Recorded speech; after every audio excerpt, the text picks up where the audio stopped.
Riverwalk. It's made for adventure. The cool breeze from the river and the smell of pralines in the air. This seems to be an ideal place to come with your best friend. But for every story where a dog had a good time out here, something bad has happened. Trust me, I've seen it happen and I've learned a few things all along the way. So we're going over the 5 ways to keep your pet safe while walking through Riverwalk in Savannah, Georgia.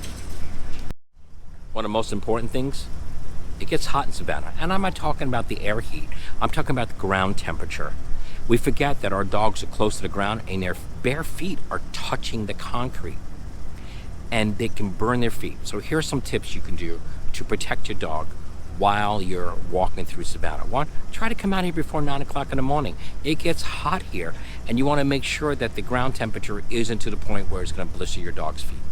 If you put your hand, the back of your hand on the cobblestone and it feels hot, it's too hot for your dog.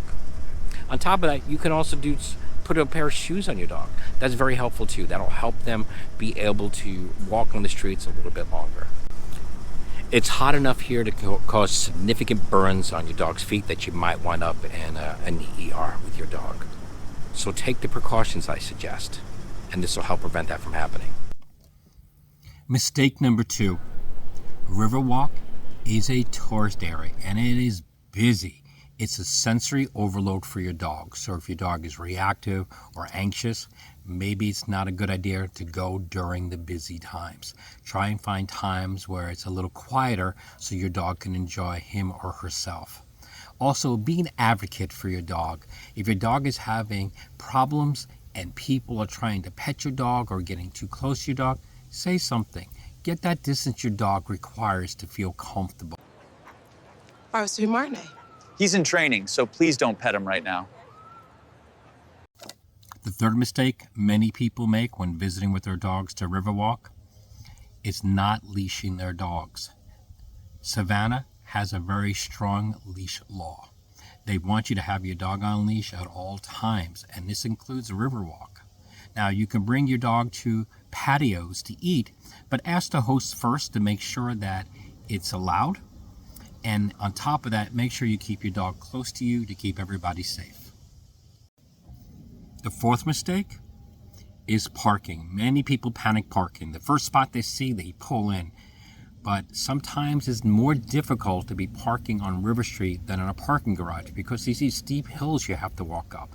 And that's not always easy for your dog, especially when there's a lot of people around. But if you do a parking garage, then you have ways to get down like an elevator and so forth and make it a lot easier and safer for your dog to get into the Riverwalk area. Here's a fun tip. While the shuttle is only available for service dogs, the ferry is available for your leashed pet. So you can always take a ride on the ferry. The fifth mistake people make when traveling Savannah with their dogs is they forget their dog is on vacation as well. People spend all this time doing things they want to do, forgetting they're boring their dog. So if you want to have a happy pup, make sure you're doing something for them as well. Maybe let them have a sniff break, or find one of those many squares in Savannah and spend some time there with your dog walking around. This will allow your dog to be a dog while enjoying his or her time with you in Savannah. So to recap, you want to keep your dog safe. Get out early in the morning or make sure your dog is wearing shoes. On top of that, make sure you're taking frequent breaks with your dog to do things that your dog will like as well. Follow all the leash laws as well so everybody can be safe. Savannah is a very dog-friendly place if you plan ahead. Now, if you like this content and you want to see more dog-friendly things, please hit subscribe so you can follow my future guides. I appreciate you coming along, and I hope you're having a wonderful time with your dog and that tail is wagging nonstop.